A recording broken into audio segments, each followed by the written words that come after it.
Life is beautiful, Erica. Uh, yeah, I Jesus, that was that was that I'm hanging in there answer. Oh, yeah. aren't we all? Aren't Always. we all? This is a very this is gonna be a short episode, y'all, but it's also special. I'm gonna speak from the heart on a few things just about life in general.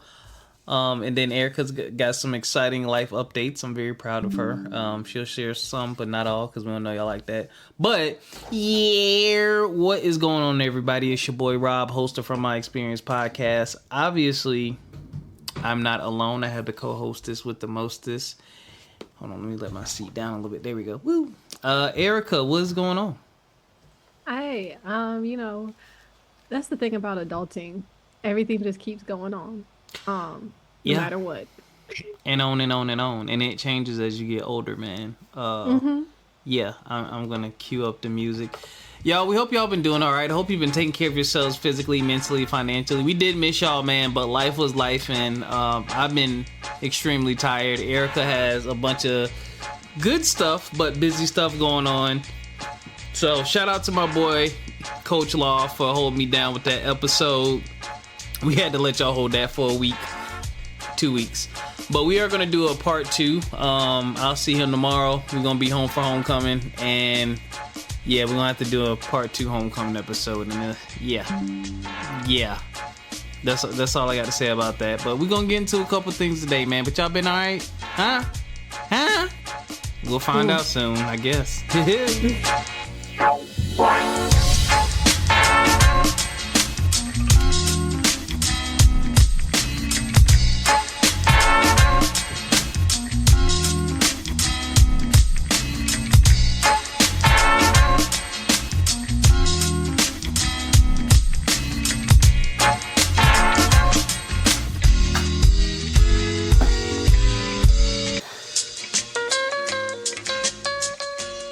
Ah, man. Gotta get readjusted. We don't have any headlines for y'all. We actually haven't done an episode together since Before the election. yes. So unless you've been hiding under a rock, you now know that Donald Trump is going to be the next president of the United States of America. I'll be down. I'll be down. I'll be down. Congratulations, Donald. Congratulations. I know some people are like, how dare you congratulate him? Listen, man. This is some left field but common sense stuff. Donald Trump and whoever manages his campaign is tapped into where society is today. The Democrats got to catch up. A lot of Trump's rhetoric and just lack of structure and stuff like that, unfortunately, resonates highly with his base. And his base are white men, white women, and people with less formal education. I'm not talking about these people in any type of way, shape, or form, but those are just the statistical facts. And I looked at some of the data after this came out, and it just connected. But his campaign was very shock value. It was very conversational. A lot of people have a lot of different point of views about Kamala Harris. I will say this. 1, being a woman, 2, being a black woman, 3, being basically launched into this as a backup because Joe Biden, clearly isn't capable. She was at a huge disadvantage. Huge disadvantage. And for what she did it very well. But one of the things that kind of pissed me off was the double standard. I'll get on this and I'll get off this. Actually, I'll stop. I'll stop at the double standard. Erica, would you like to share any thoughts first? Yeah, so I definitely agree with you that she was already starting from a big disadvantage. Like, people, I don't know. I just feel like people get so caught up on one person, or basically about how much they couldn't stand how Joe Biden handled his presidency, that they automatically just jump to someone else without even like researching or taking into consideration what a person's campaigning for. But because of their distaste for how Joe Biden was, and then also Joe Biden's like, you could have dropped out of the election a long time ago prior to that July dropout because you truly didn't give Kamala enough time to campaign to get that support, anything like that. If it was something where his health and he just knew that he couldn't do it, I wish that he would have had Kamala out there with him Yeah. prior to that, so it would have been a smoother transition. Instead, he kept being headstrong about it that he was going to do it. He was going to do it just to drop at the last second. And Kamala is dealing with a lot of the we don't want you because we don't want a woman president. We don't want you because uh you come from a multi-ethnic background and everything like that. We don't want you because, oh, you align with black people, or like you went to this school, that school, oh, you worked in the court system, things like that. So she's had a lot of stuff stacked up against her, which is unfortunate. But I will say after this election, a lot of it just has shown a lot of people don't do their research at all. And they kind of just have like the follower mentality Yeah. because a lot of the critics that she was basically getting, or criticisms that she was getting from black community, was child support. And like, what are you gonna do about child support? Yeah. Another brilliant thing Trump's campaign did. I'm sorry, I got to give credit where credit is due. I really think this is maybe a little bit conspiracy theory-ish, and I am going to get back to the double standard statement I made earlier. They definitely play, he's Elon Musk is his boy. He's connected. One of the things that's been happening, we've talked about on the show, is the war between black men and black women. And that narrative came up a whole hell of a lot. And they were trying to make it seem like black men were for Trump, blah, blah, blah, blah, blah. But then when the numbers come out, I forget, with 75, 80% black men or something like that, 78. It was in the high 70% of black men voted for Kamala Harris. And I think like some 90 or 93%, something like that, of black women voted for Kamala Harris. So obviously that was a farce, and that was used as a distraction to create further divide. But they took advantage of being tapped in. That's what's happening. You got all these podcasts and all these people putting up clips of all this ignorance, and it's not true. We're looking at, those are loud voices doing that, quote unquote, but the people who got their stuff together ain't involved in the foolishness.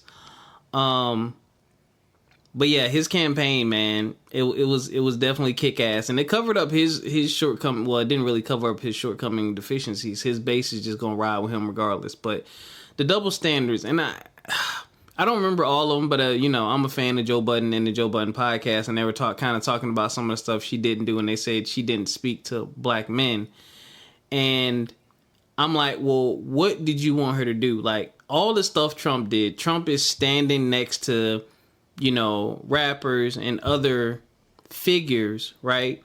And trying to pull in black votes. One of the people who stood with was Trick in Detroit, who like basically runs Detroit. And here's the double standard for me. When Kamala does stuff like that, oh, she cooning, she would never do this, she would never do that on a regular basis. But we have Trump, a white man, who does this, and people say he's more relatable because he has a criminal record. It's just astonishing. So just because Kamala, for as far as we know thus far, she lived a clean life, she worked her way up to the top, is now a deficiency. She's now unrelatable because she did what she was supposed to do in life, versus someone who is a known convicted felon. And you choose him because you feel like that's more authentic, is wild to me. But as far as speaking, she did speak to her base because Democrats' base is more people with more education or more formal education in certain age groups and certain what's the word I'm looking for? The middle class, upper middle class. So she couldn't win. Like just the campaign why she couldn't win, and people keep forgetting she didn't have time. Yeah. But like no time. She had no time. Donald Trump had the last 4 years while Joe Biden was president, leading up, like he's had and he has the experience of actually having been president, and he has the business relationships. So, I mean, he had a huge advantage, but also on top of that, I found it astonishing that the guy never had a plan. He had concepts of a plan, and we're looking at the person who's going to run the country. And people think that if you just take what they said and what they presented and just remove all the concerts, the rallies and all that, Kamala is clearly a better choice based off of what she said, based off the direction she wanted to take things, in my opinion, because Trump didn't really say anything. I was really hoping she got into though $20,000 down payment assistance for a home, forgivable small business loans, and there was something else she was trying to do too. Like that's the exact reason I'm in the situation I'm in now. Oof, yeah. So like that kind of stuff, and it's like you saying she didn't. You know, one of the points that they were driving on the Joe Budden podcast was, Trump was basically like, yo, I know it's fucked up out here, but we gonna get this right. We gonna help you get to this money. How? Like, nobody's asking, like, yeah, that sounds good, but you need to ask the follow-up question of how you're going to do this. I can tell you anything. I can say what I'm going to do in a blanket statement, but if I can't at least give you a plan, even if you don't believe either candidate, at least one of them had an actual plan. Like, hey, if you want to start an actual business, here's 50 grand. Like, y'all smart enough. Get a group of friends together, $50,000 to start a business. You know what kind of you can start a lot of different kinds of very profitable businesses with $50,000. But I digress. We're not the political podcast.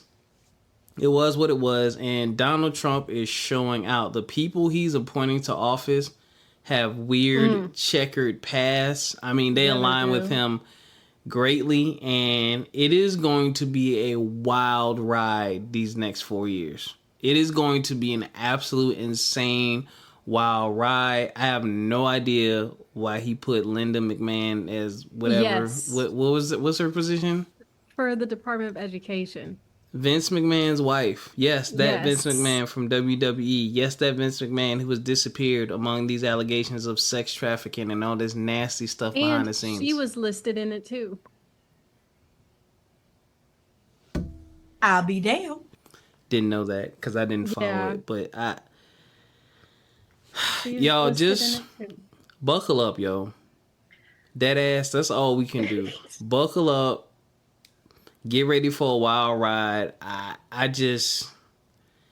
And what I really, moving on past this, I pray that he does a fantastic job when he gets in office. I pray that he can turn some things around and make things better.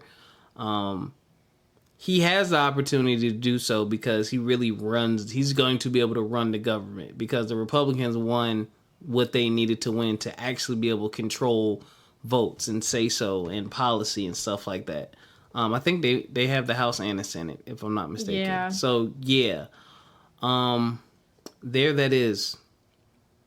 You got anything else on that, Ericca? I don't know, just the foolishness of people after the election finding out that they voted against themselves. That has been the most... As upsetting as it is that people just don't do their research and they just decide that they're just gonna get whatever they need to with something as important as an election off of social media. Yeah. Like, and just no research, nothing. And people are like, yeah, I voted against Obamacare. I don't care about that. Yet you you need the insurance, babes. The Affordable Care Act is Obamacare. You voted Yeah. against yourself. Yeah. For the parents that voted against basically the whole Department of Education and this, that, and the third, yet your child has an IEP or like anything. Your Wow. child has disabilities, anything like that, and you voted against your own child. Wow. Like, and people are coming out the woodwork just now realizing it, and I'm just like, you played yourself. He never told you any inkling that he wasn't going to get rid of it. It was blatantly in your face that he was. But you were just so consumed with your dislike of someone else that, and also the other thing that's just so like crazy to me is how everybody already experienced him in office and knows how he handled the pandemic, how he handled everything, how he set us back so many years, and turn around and voted him back into office. I'm like, I don't Yeah. have good faith in it because of that. But is it's just like it's a group project voting in an election, and half of your group doesn't want to learn or research anything.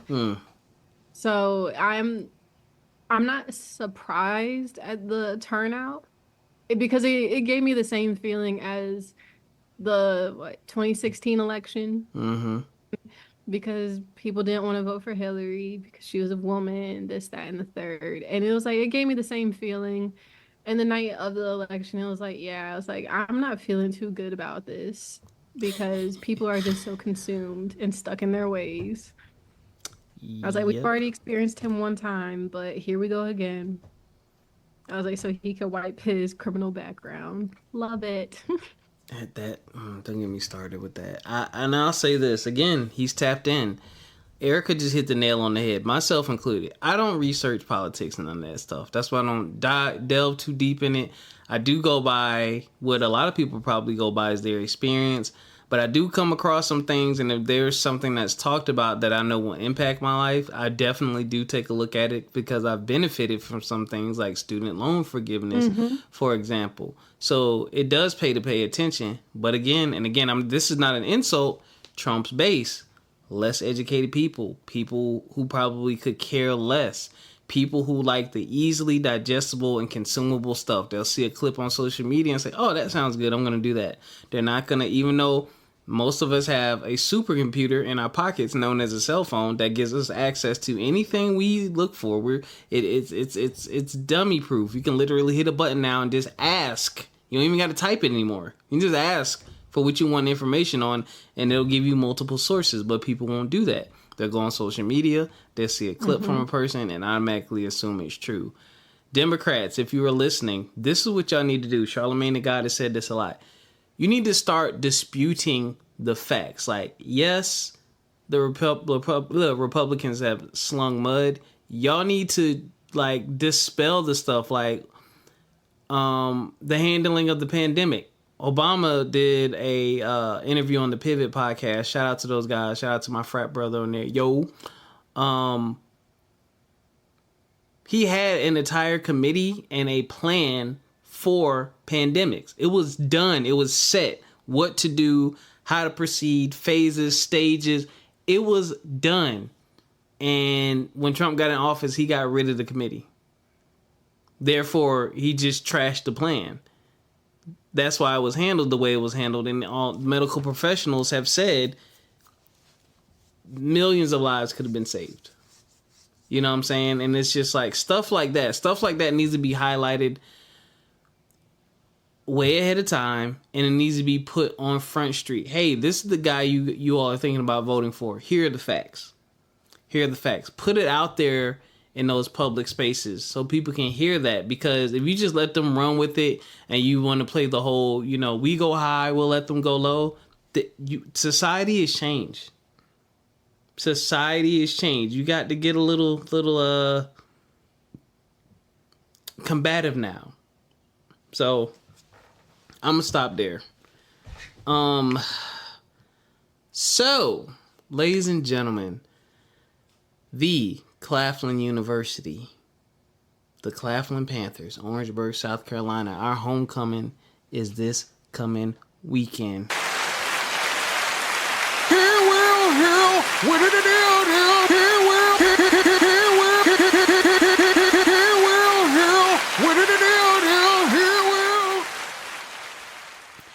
I want to give a huge shout out to my homegirl, Amber Nelson. She created a flyer that had activities she wanted us to do on social media leading up to homecoming, just to get that Panther pride going. And it's been wonderful to see it. And I said this in a positive vibe, and it's really like lifted my spirits. For Tuesday, or was it Monday? What's today? It was Monday. Yesterday was Tuesday, right? Monday was like Money Making Monday, and she was like, hey, list your major, and basically like what you do now. So I got to see like a lot of my classmates just journey in life and how we majored in one thing and ended up in something else. And it was just a reminder to like pat yourself on the back. Like we have, these are people now that I've known for over 20 years. And just to see their journey in life is amazing. And I just want to encourage everyone out there, give yourself a pat on the back, man. You done did some shit in this life, like for real. Even if you don't remember it all, even if you're having a crappy day, week, year, month, whatever, you've done great things and you can continue to do great things. And I'm really looking forward to this weekend to just reunite with my fellow Panthers. Hugs, hugs, hugs. One of my closest and nearest, dearest friends. Shout out to my homegirl, Muriel. She is going to be there. I've not seen Muriel since... Jesus. I don't think I've physically laid eyes on her since she graduated. Or since before she graduated. In 2007.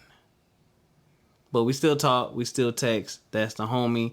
So we're going to take a stroll on campus and just continue to catch up. And I'm just looking forward to it. Also, it's the 75th year anniversary of the Gamma Nu chapter of Kappa Alpha Psi Fraternity Incorporated. Yo to the Noops. We got some activities planned. We're going to have fun. And yeah, I'm just really happy about that. And I'm just in very, very good spirits now. Despite my energy may be a little low, y'all, I'm having some old man issues. My back hurting. I had a fresh hot pizza last week. Ooh, from Ericca, where? From Little Caesars. Really? Does it like like the Teenage Mutant Ninja Turtles when they pizza and they go to like pull it and cheese and everything like that? Yeah. So here's the thing. Yes, because they have hot and ready pizzas that they keep in a warmer or whatnot, but they didn't have any. Specialty. They ain't have any. So she was like, it'll be 8 minutes. Boom, cool, because that's a fresh pizza. I had gas for a week and a half.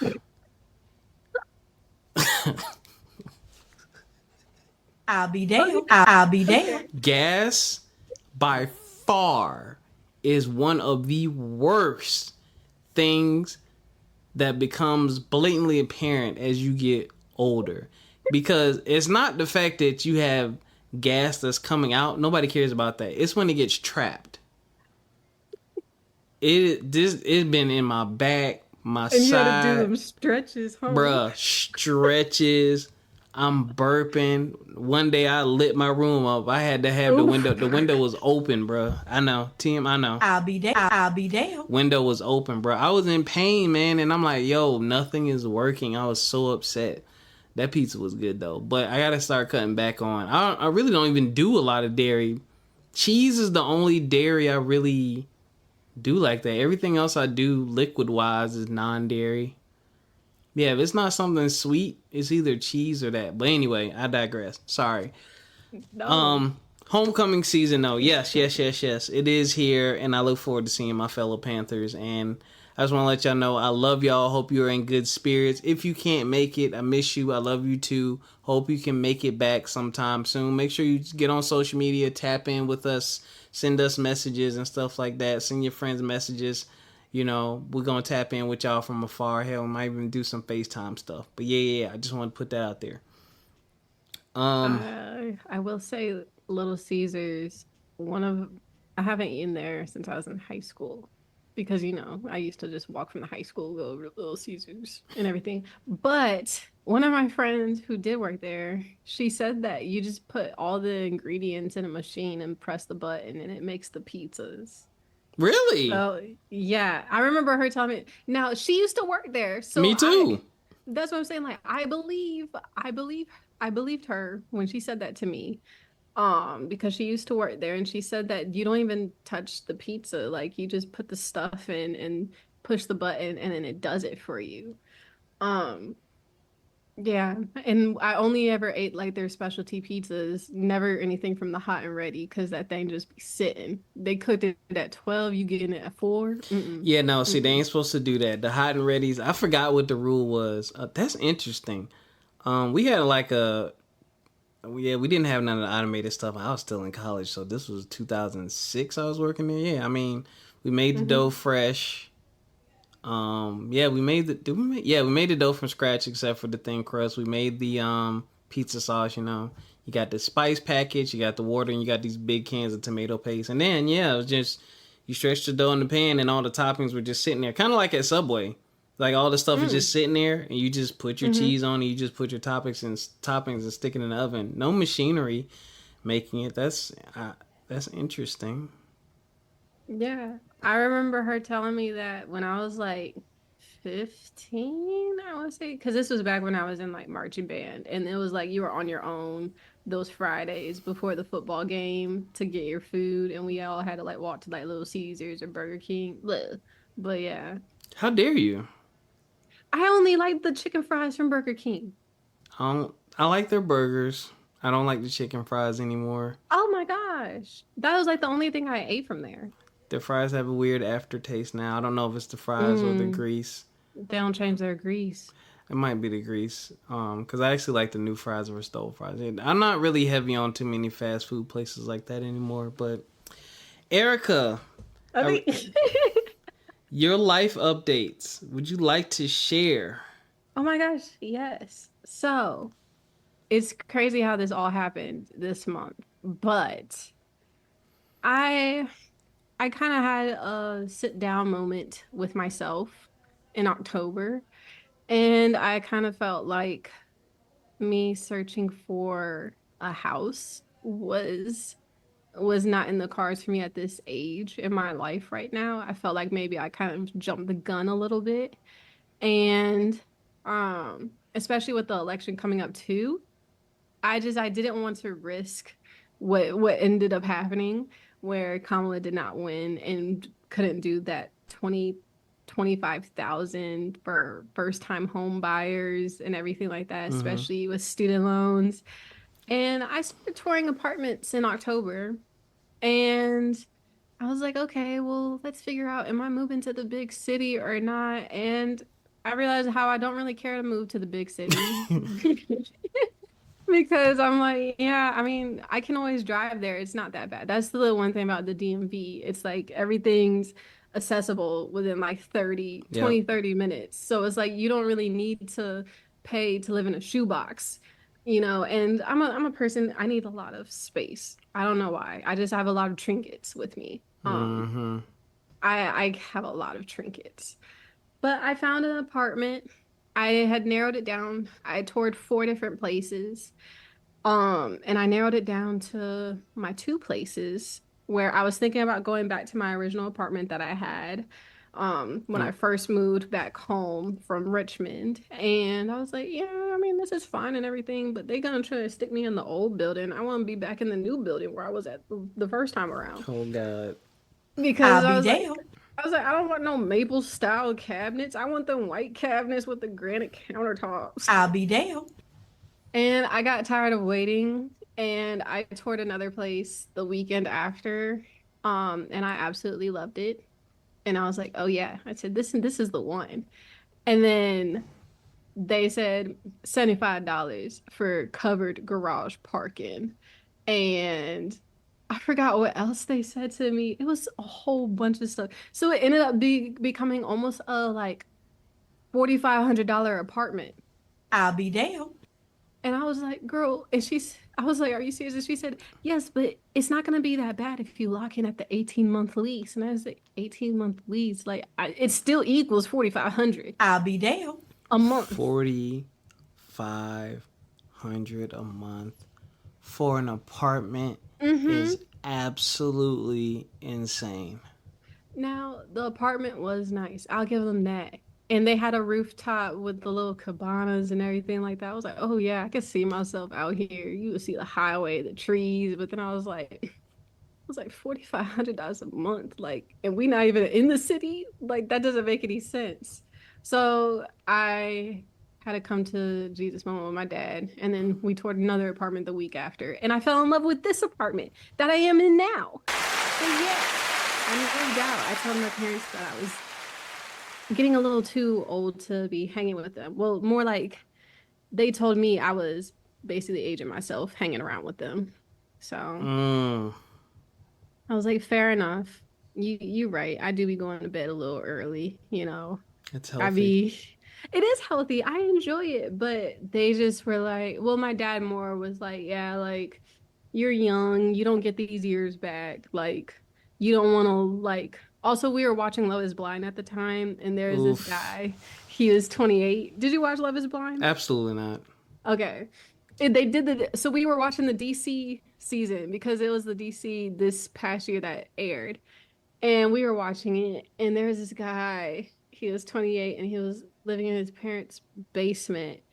And for some reason, it just really struck a nerve in me when I saw him in his basement. And I was like, okay. I was like, no. I was like, I don't want to be waiting on buying something, and this election happens or anything like that, and I'm just like stuck here and I haven't done anything. I was like, I'm not gonna get these Yeah. years back.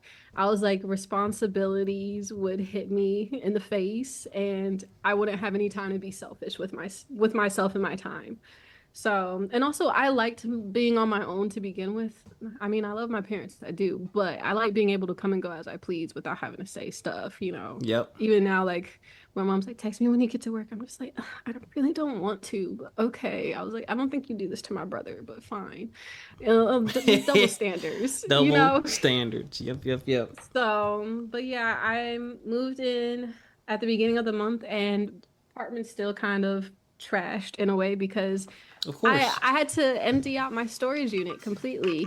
And it took me 2 weeks to move everything over here because you know I refused to take days off from work and was just trying to get over You're an here alien. and yeah, I was trying to get my PTO. But Listen, yeah, I am very proud of you. It thank is you. it's definitely a balanced thing in life. Like you have to pick and choose your time Hmm. to leave. Because actually, funny enough, once I went to college, I never lived with, well, my dad died when I was in college, but I never lived with either one of my parents again. Like I came back and visited or stayed with my mom for the summers, but I lived on campus, then I lived off campus. And when I graduated, I had apartments and blah, blah, blah. I'm just bouncing all over the place. And it is a great experience. There is nothing like having your own place Hmm. and you can just be in silence. You can walk around in your drawers. It can get dusty. It can get dirty. And nobody's going to say a thing to you. There is nothing like that sweet and lovely independence. So all I'm going to say is Yes. congratulations. I pray it all works Thank out for you moving you. forward. Thank you. I missed it just being me in my own space because I even told my mom, I said it was very hard coming back home from Richmond after I had to pack up my initial apartment down there and then come back home. And I was like, "Ugh, I can't do this. Like I lived on my own for 2 years and now I'm like back into like this childhood bedroom. And I was like, with a cat of all things. I was like, this ain't gonna work, Yeah. you know, and finally moved out. And then when they try to up my rent to like over $2,000, and I said for a Yeah. 1 bedroom, I was like, ain't no way. And then I came back home and I was like, you know, you could just rough it for a little bit, you'll be fine. And I it moving back home, I guess it doesn't, not to make it seem a certain type of way, but I just don't feel happy being back at home because it's like I know Yeah. that I like to be on my own. Makes sense. Yeah, so it's like it kind of made me feel more like a kid again. And I was Hmm. like, I don't want this. Yeah, I mean, you're exactly right. It's just a vast difference. It is a world of difference, and there's nothing like it. So those of you out there, you gotta do what's best for you, man. You know, if you need to stay a couple more years, stay. If you think it's time for you to go, go. Leave on good terms in case your ass got to come bike. Yep. But they gonna keep seeing me. I ain't got nothing else, Erica, and my stomach hurts. Ooh. But I am happy for you, and I'm proud of you. Do you have anything else for the beautiful people? Beautiful people, beautiful people. No. Told y'all it was gonna be short. Yeah, because I mean, I'm going out of town this weekend too. I'm gonna go see one of my friends. I haven't seen her in almost a year, so I'm gonna go see her and her dog. We gonna party, live it up. I'm gonna hit the music on that one, because going to see your friend and her dog to party is crazy work. Ladies and gentlemen, we missed y'all. We back. You know what I'm saying? Just had to have a little quick convo with y'all. A lot has been going on. Obviously, a lot has been happening. I am not in 100% health. I hope I feel better tomorrow. Hell, I gotta hit the road. Yeah. Erica got her full independence bike, and yeah. We here, man. But be optimistic. Be optimistic. Be optimistic. Be optimistic. Yes, there's been a lot of changes. The climate is gonna change, y'all. But we gonna be all right. All right. Until next time, take care of yourselves physically, mentally, and financially. And we'll catch y'all. Peace. I don't know, hear the sounds of blackness a little bit. You know the song.